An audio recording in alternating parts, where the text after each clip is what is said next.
In the early years of the 20th century, the world believed it was witnessing the height of human achievement. Machines grew larger, cities grew taller, and people felt that progress itself was unstoppable. Among all the symbols of this confidence, no symbol shone brighter than a single ship. A ship built with ambition, pride, and the conviction that humankind had mastered the sea. Her name was Titanic. In Belfast, where the Titanic was constructed, workers poured years of skill into shaping its steel frame.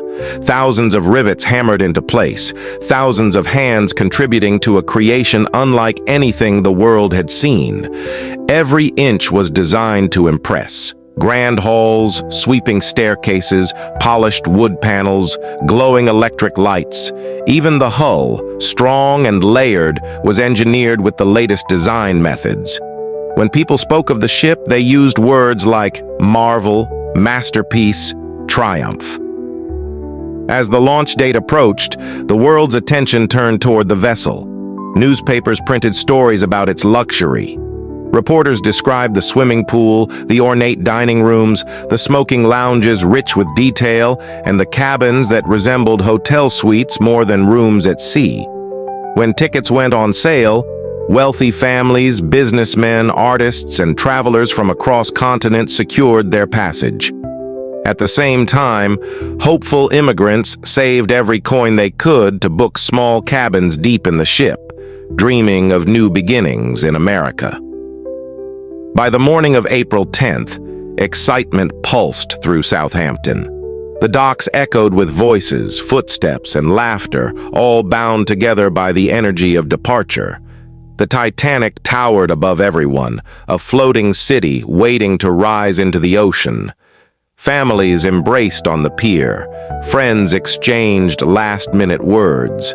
Travelers looked up at the enormous ship with awe, anticipation, and perhaps a small spark of nervousness that such a vast creation could truly sail. As passengers boarded, different worlds formed within the same vessel. In first class, travelers discovered restaurants with fine china, rooms dressed with elegant fabrics, and staff ready to meet every request.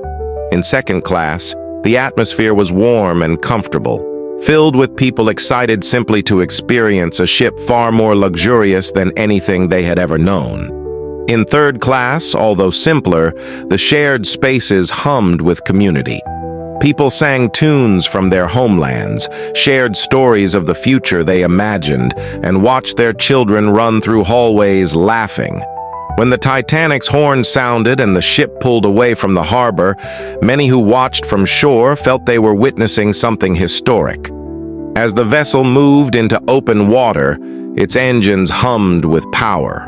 Seagulls wheeled above, and the coastline receded behind the ship.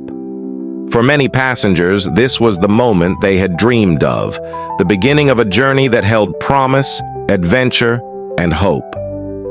Life aboard the Titanic became a pleasant rhythm. Mornings were bright and still, with passengers strolling on deck, children playing in the crisp sea air, and crew members carrying out their duties with practiced efficiency.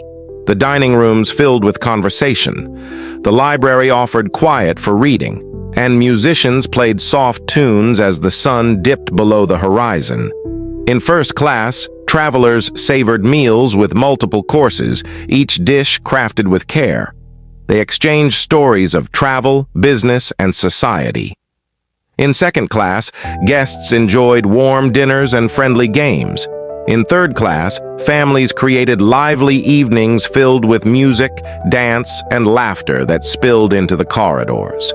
The ship was alive with personality, with joy, with the simple pleasures of a peaceful voyage. As the Titanic pushed deeper into the North Atlantic, the ocean's calm surface mirrored the sky. Days passed in serenity. Nights sparkled with countless stars, so bright and clear that many passengers ventured out just to admire the heavens. Officers on the bridge kept steady watch. Wireless operators worked tirelessly to handle the stream of messages sent from passengers and other ships. Among these messages came warnings. Ice reported ahead, large formations drifting south. Some warnings were acknowledged immediately, others were set aside, waiting to be copied, and some arrived while the operators were overwhelmed with personal telegrams for wealthy clients. Even so, there was little concern. The sea was smooth, the air was cold, but still. And the Titanic was believed to be a ship that could handle almost anything. By April 14th, the temperature had dropped noticeably. A chill swept across the decks. Passengers wrapped themselves in coats as they stepped outside. The sky remained clear. Some attended concerts in the first-class lounge. Others played poker or read books in the quiet corners of the ship. Many children had already fallen asleep, their dreams uninterrupted by the gentle motion of the Titanic gliding through the darkness. The ship's engines worked steadily, a low, comforting hum beneath the deck. Lookouts maintained their posts in the crow's nest, peering into the night. The absence of moonlight made ice difficult to detect. They scanned the horizon constantly, searching for unusual shapes, breaks in the water, or anything out of place. The cold wind brushed against their faces as the ship sped onward. Then, at 11:40, something appeared. A faint, pale shape in the blackness. It grew larger, clearer, unmistakably solid. A burst of alarm filled the lookout's voice as the warning echoed down to the bridge. Officers reacted instantly, ordering the helm to turn and the engines to reverse. The command raced through the ship. The Titanic shifted, but the iceberg loomed too close. Passengers paused, puzzled, listening to the vibration fade. Some opened their doors and stepped into the hallways, whispering to one another. But the ship was calm again, the engines humming steadily, leaving many to believe that nothing serious had happened. Below, however, the sea began to pour into the lower compartments. The crew examined the damage and soon realized its severity.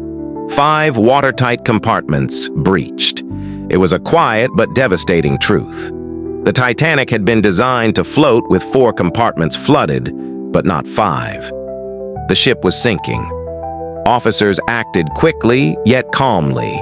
They instructed passengers to gather on deck with their life belts. Some people obeyed immediately. Others resisted, annoyed at being pulled out into the cold for what they assumed was a minor matter. The idea that the Titanic, this enormous, magnificent, unsinkable night, felt impossibly still, the sky above filled with stars that offered no warmth. Crew members carried out their orders, trying to maintain calm. Women and children first. Families clung until they were forced to choose between fear and survival. Many early lifeboats launched half-empty. Passengers hesitated, unwilling to believe it was necessary to abandon the ship. Some joked nervously. Others crossed their arms and insisted that stepping into a small boat in freezing waters was far more dangerous than staying on the Titanic. But the ship continued to list farther forward. A tilt that at first felt subtle grew more obvious. Hallways slanted, items slid from tables.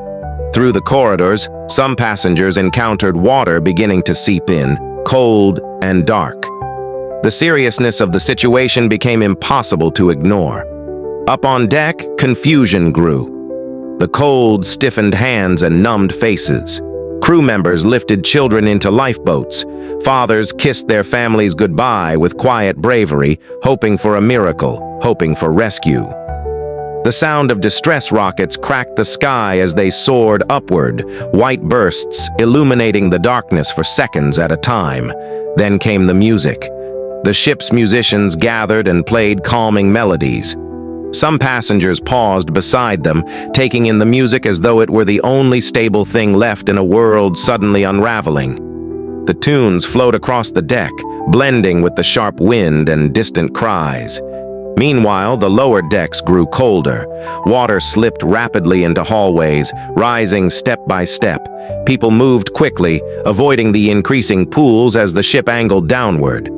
Crew members did their best to guide everyone upward, but the situation worsened with each passing minute. By shortly after 2 in the morning, the bow had sunk deeply into the sea. The stern rose high, an impossible angle against the night sky. The ship trembled with the strain of its own weight. Passengers in lifeboats watched from a distance, their breath forming clouds in the freezing air. They listened to echoes carried across the water, voices calling out, the creak of metal, the relentless wind. The Titanic's lights flickered, pulsed, and then slowly dimmed. The ship groaned with a deep, sorrowful sound. The final moments arrived. With tremendous pressure, the ship fractured. A burst of sound swept across the ocean as the vessel broke apart. The bow disappeared into the depths. The stern balanced for a moment longer, rising upward.